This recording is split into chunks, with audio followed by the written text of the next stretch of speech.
y tener que sentarte frente a la computadora, recibir clases cuando tú estabas emocionalmente destrozado.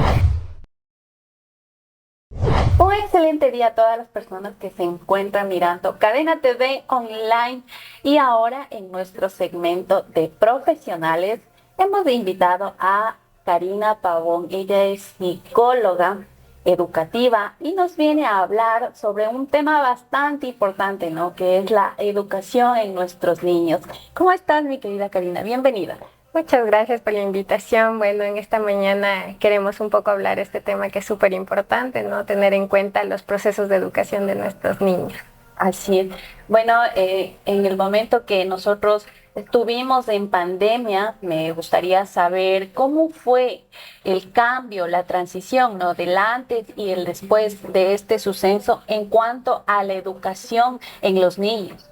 Bueno, realmente fue un desafío para todos, ¿cierto? Padres de familia, profesores, los niños, teniendo que pasar de una educación que era muy personalizada en el sentido de estar con tu profe, a de repente ponerte una pantalla delante y esperar a que tu ñaño haga silencio o tu mamá no haga mucho ruido y tomar las clases de esa manera, ¿no?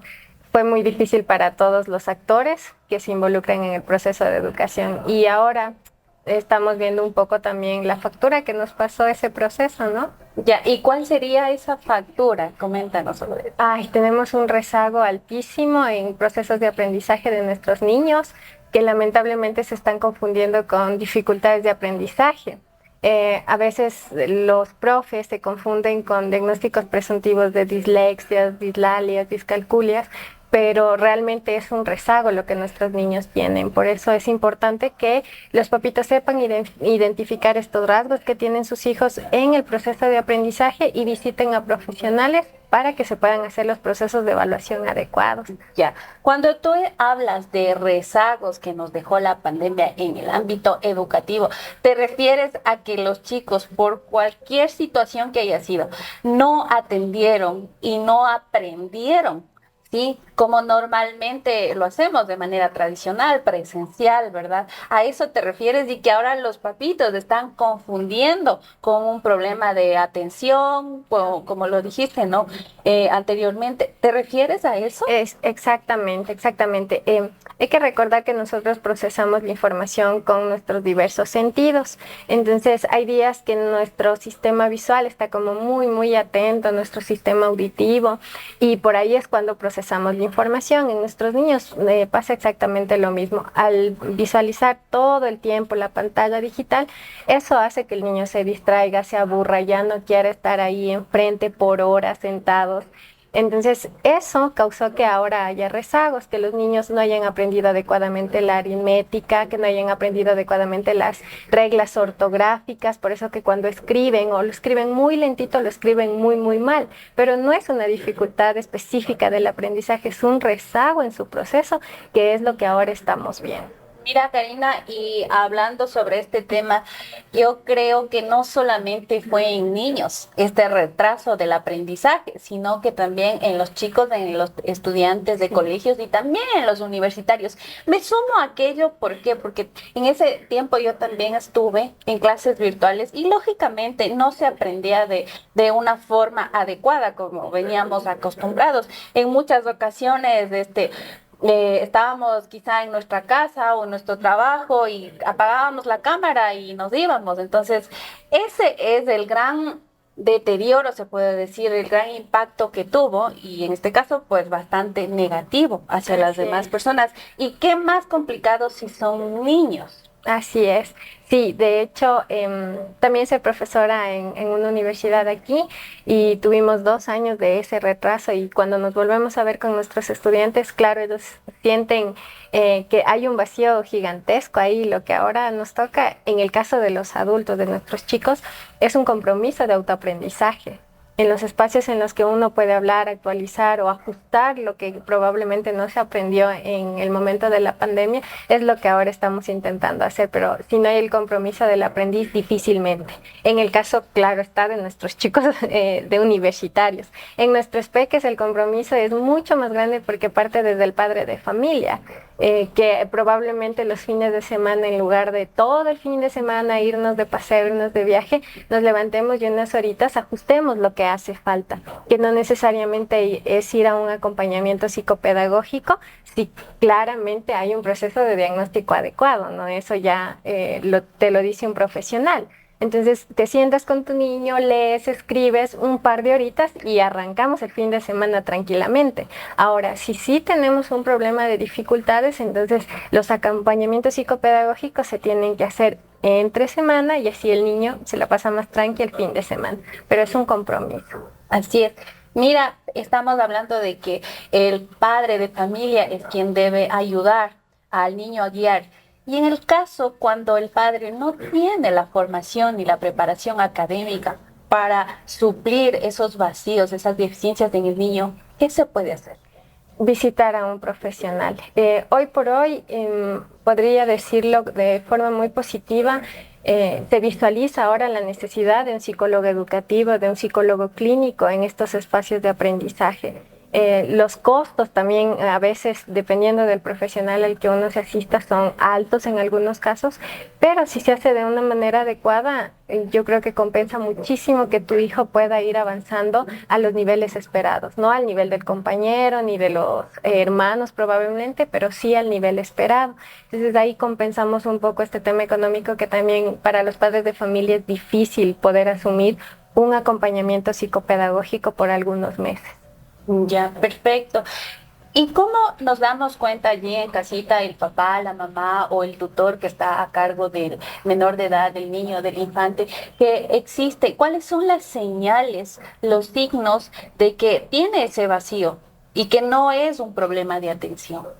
Bueno, es un poco amplio este tema de las dificultades de aprendizaje, ¿no? Porque como te mencionaba, tenemos las que no son asociadas a la discapacidad, tenemos dislexias, dislalias, discalculias, disfemias. Entonces, este problema se tiene que identificar con un profesional, pero lo que generalmente nosotros vemos es, por ejemplo, que son un poco más lentitas en la transcripción de un dictado. Que no lo pueden leer también, ¿no? Esos son rezagos, pero si ya después cuando tú ves el cuaderno de tu niño, hay muchos borrones, hay las hojitas arrugadas, hay el repisado en lo que los niños hacen, letras que se escriben al revés, números que se escriben al revés, que cuando tú le planteas leer un cachito de un cuento, de algo, y tú le dices, a ver, ¿qué entendiste? O ¿qué hizo la Caperucita Roja? Y el niño no sabe por dónde responder. Leyó, pero no le procesa, quedó en no su procesa. mente qué es lo que pasó, no puede concluir. Exactamente, entonces necesitamos visitar a un profesional, porque se nota que una cosa es que tu hijo vaya lentito en el aprendizaje, que es normal por este rezago que estamos hablando ahora, a que de repente sí tenga este intercambio de letras, intercambio de palabras, que no sepa leer adecuadamente, ¿no? Eso sí necesita entonces una evaluación de un profesional. Y en el caso de los chicos, de los niños y niñas que, sumado a la dificultad que hubo en la pandemia de aprender de la mejor manera, tienen un problema de aprendizaje, ¿qué pasa con ellos? Sí, es lamentable, ¿no? Porque a más del rezago, estos niños se perdieron muchísimo, porque se perdieron de la oportunidad de una intervención temprana. Eso hace la diferencia, porque cuando el niño está en el salón de clase con la profe ya tiene muchos años de experiencia, entonces la profe ya está checando ahí qué le pasa, qué le falta, y está atenta, ¿sí? Eso no hubo en la pandemia.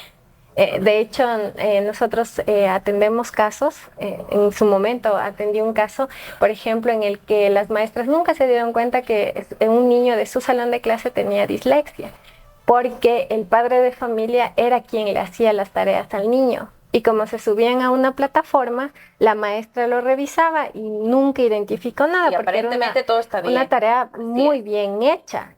tenían muy buenas notas los niños también en esa época. Y cuando ya vino la presencialidad, claro, era evidente, el niño no sabía leer, no sabía escribir, y es cuando llega a nosotros al proceso de evaluación. Y pudimos diagnosticar una dislexia, y cuando veíamos los trabajos que él hacía con nosotros, para nada eran los trabajos que estaban en la plataforma. Y claro, los padres de familia entran en una desesperación, en una crisis, porque es nuevo para ellos, y la forma que el padre de familia tiene para ayudarle es darle haciendo. Y eso no es lo correcto, ¿verdad? Creo que es lo peor que le podemos hacer a nuestros niños, el darles esa facilidad de que no te preocupes, yo ya hice, ya envío, ¿no? Sería mejor que se preocupen en el ámbito de guiarles, de enseñarles, y si no tienen esa facilidad, ese conocimiento, buscar a una persona para que les ayude con sus niños. Así es, eso es importante. Las detecciones tempranas nos ayudan a que nosotros como profesionales podamos acompañar ese proceso, y en algunos casos hay dificultades con las que se tiene que vivir. Con una dislexia uno tiene que vivir, pero el proceso te enseña a saber cómo hacerlo. ¿Sí? Y eso es lo importante de la intervención temprana. Ahora hay niños que llegan a tener 12, 14 años, y ya porque en las instituciones educativas se encontraron con un profesor que se preocupa porque ya tiene 12, 13 años y no sabe escribir adecuadamente, llegan a nosotros. Ya a eso se sumó un desorden emocional grandísimo también, a más de la dificultad de aprendizaje, porque te ves teniendo 12, 14 años sin saber leer y escribir adecuadamente. Imagínate emocionalmente cómo estás. Me imagino, ¿no? Y ahí es donde entra el bullying y hay otros problemas sociales, ¿no? Emocionales que influyen. ¿Cuál es la detección temprana? ¿A qué edad? ¿Cómo la podemos hacer? Nosotros podemos darnos cuenta de que nuestros niños tienen algún tipo de dificultad justo cuando inicia el proceso de lectoescritura. Escritura. Hablamos de en años de edad de los chicos. Específicamente es en la básica. Exactamente no podría darte ese dato porque como estoy en educación superior, podría ser cuando entran a la escuelita. Eso, sí, porque en inicial todavía no están en ese nivel. Cuando toman clases ya de escritura y de lectura, prácticamente están aprendiendo a escribir. En esa fase es donde debemos de actuar. Todos los papitos y los maestros. Exacto. A la detección. Exacto. Esa es una detección temprana porque está el niño escribiendo, leyendo, sumando. Entonces tú vas viendo cómo va el proceso, pero si por ahí te salta una señal de cuando revisas las tareas, el niño ha borrado muchísimas veces o le cuesta mucho hacer la tarea, tú le ves que es un sufrimiento el momento de hacer la tarea, es porque no le entiende. Entonces eso debería a ti motivarte como padre de familia, primero a visitar el DESE, porque las instituciones educativas tienen este departamento para los chicos,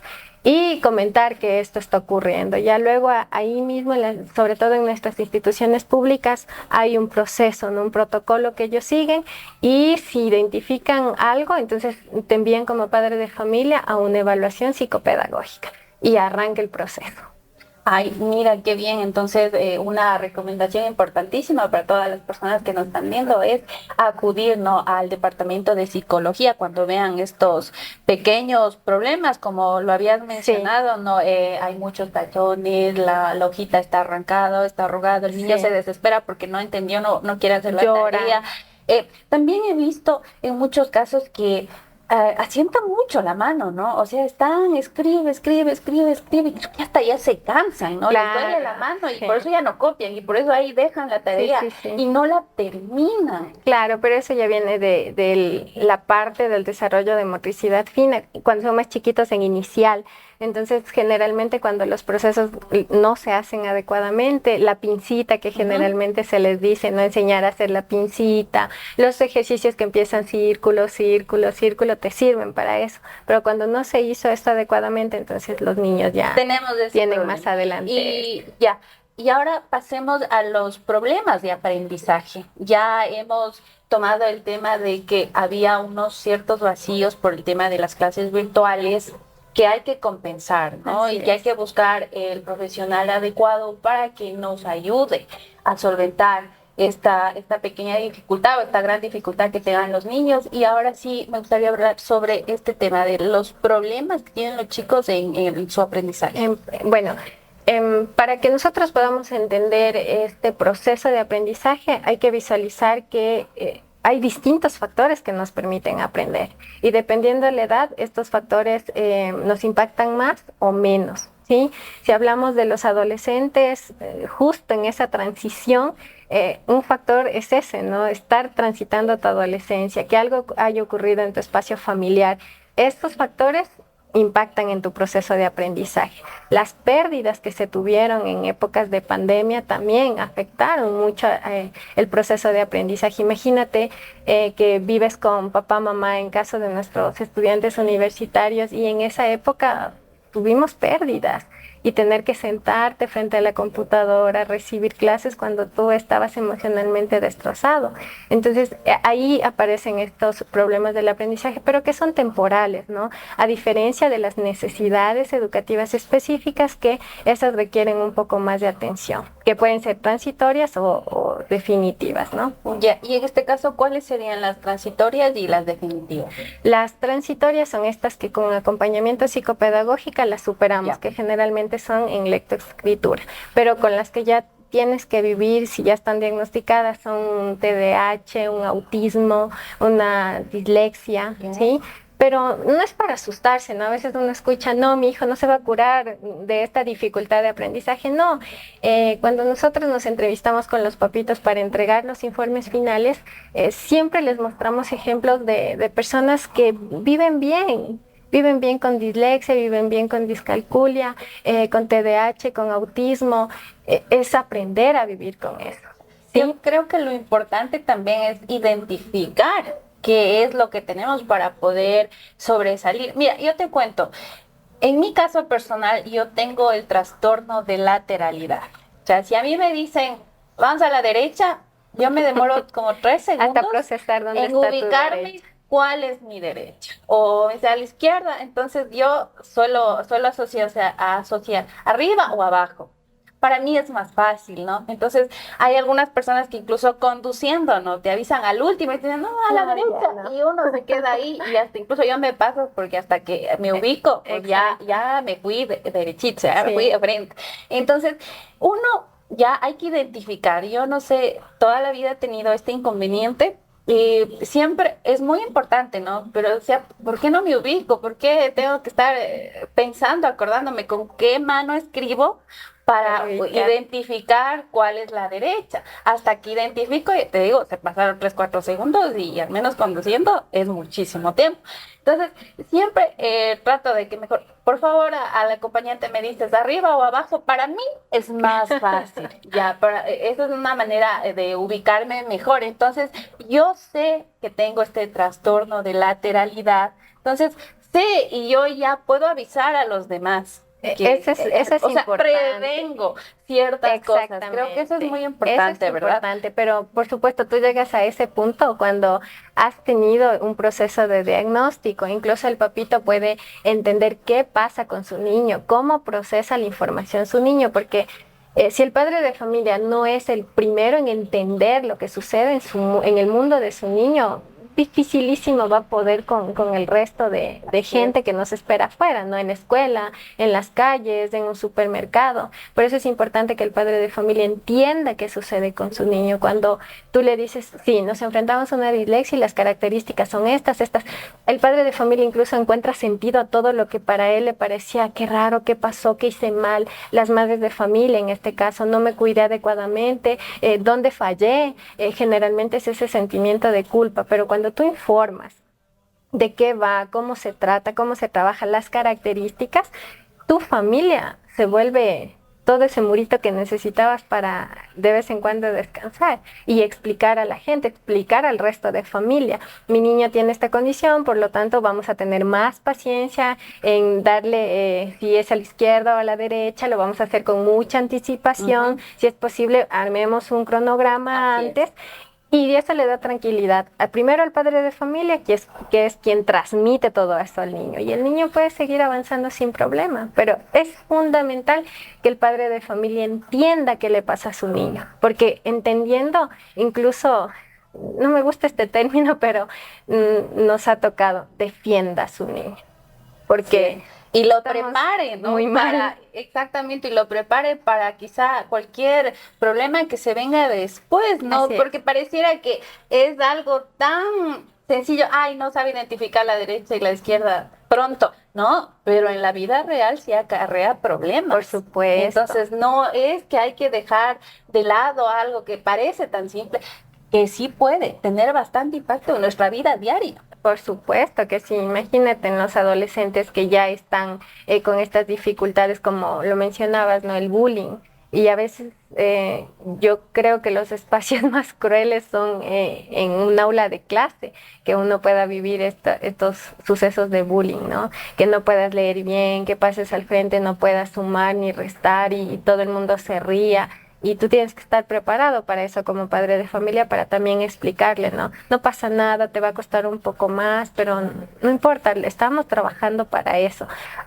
Que en casa sea que eres un tonto, es que no aprendes, ya estoy cansado de ti, hasta cuándo vas a estar con lo mismo. Y hemos tenido casos en que incluso, imagínate, romperle la hoja al niño para que repita en lugar de explicar esto, ¿no? O sea, tranquilo, no pasa nada, lo repetimos. O tomémonos un descanso y volvemos a arrancar. O en lugar de que el padre de familia se preocupe de ver más a fondo, ¿no? Más allá, no solo que, a ver, las calificaciones, que debes tener el 10, el 9. No, o sea, ¿qué está pasando? ¿Por qué no aprende? ¿Por qué no está a la par de los compañeritos? O sea, no creo que sea porque, bueno, en ciertos casos quizás sea por dejado, pero en la mayoría es porque hay un problema, quizás puede ser un problema en la cabeza emocionalmente, pero también puede haber este problema de las atenciones, de la dificultad para aprender. Exactamente. Incluso que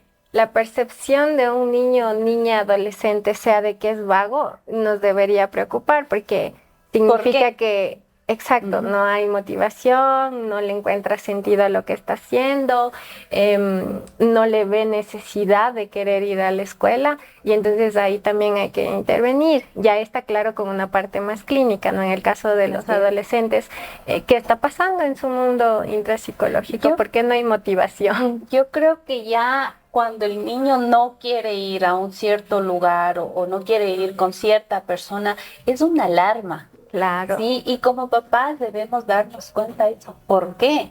¿Qué le pasó ahí? ¿Qué le están haciendo? ¿Cuál es el motivo? ¿Quién está generando ese malestar? Entonces, a los papitos que nos están mirando, pues que tomen en cuenta mucho estos consejos que nos está dando para que puedan detectar, ¿no? Esas alarmas, y ojalá sea tempranamente a tiempo. Así es. Justo hablando de estas alarmitas, había un niño en los casos que atendíamos que le encantaba ir a la escuela, todo feliz, en los primeros niveles de la formación, y resulta que a la profe le dieron el cambio de institución educativa, pero la mamá no se enteró de que la profe dejó de ser profe de su niño. Y el niño ya no quería ir a la escuela, empezó a bajar notas, pero la mamita no se percató de este cambio. Hasta cuando ya vinieron con nosotros, hicimos el proceso de evaluación, y cuando hablábamos con el peque nos decía, es que mi profe se fue. Y era ese pequeñito cambio nos desbarata todo ese mundo que los niños van creando, ¿no? Entonces siempre hay que estar atentos, pendientes de los cambios que de repente nuestro niño empieza a dar, porque en los pequeños los cambios son muy notorios, se nota, porque el adulto ya aprendió a ocultar sus emociones. Es más difícil, pero los niños no. Si el niño está feliz, pero si está asustado se le nota, si está triste se le nota, eso está ahí. Así que sí es muy importante estar alerta a todas estas cosas. Por eso dicen que los niños y los borrachos también no siempre dicen la verdad, y lo acabas de confirmar científicamente. Así es. Bueno, esto ha sido todo por el día de hoy. Si tenemos más casos o si desean que hablemos de un problema de aprendizaje en específico, por favor escríbanos y para realizarlo en una nueva entrega, ¿no? Porque necesitamos un poquito más de tiempo para ampliar, porque en este tema hay mucho. Sí, es bastante, necesitamos más tiempo para abordar cada uno de ellos. Yo me despido igual, mi querida Karina, muchísimas gracias por estar aquí, por brindar tu tiempo y pues siempre ayudando y en pro de contribuir a la sociedad, ¿no? A la prevención, en este caso, de los problemas que puedan tener los chicos, los niños. Muchas gracias realmente a ustedes por pensar que estos espacios son importantes, porque los padres de familia se sienten como perdidos, abandonados, solitos, como que solo a ellos les pasa y eso dificulta los procesos de intervención temprana. Así que pueden visitarnos a nosotros sin problema, estamos para poder acompañar este proceso de sus niños, niñas y adolescentes con todo gusto. Ya, ¿en dónde te pueden encontrar? ¿Qué números de contacto? Nosotros tenemos nuestro centro de atención psicopedagógico y psicológico aquí en la ciudad de Ibarra, en la Bolívar y Colón, en la unidad médica Imbabura. Ahí nos encuentran como Adis. ¿Y en redes sociales? ¿Cómo Adis también, para que agenden su cita o cualquier consulta, ¿no? Por supuesto que sí. Para que tratemos de llevar pues en paz y mejor a nuestros niños y que la educación sea de la mejor calidad, ¿no? Con esto yo me despido, muchísimas gracias, que tengan un excelente día.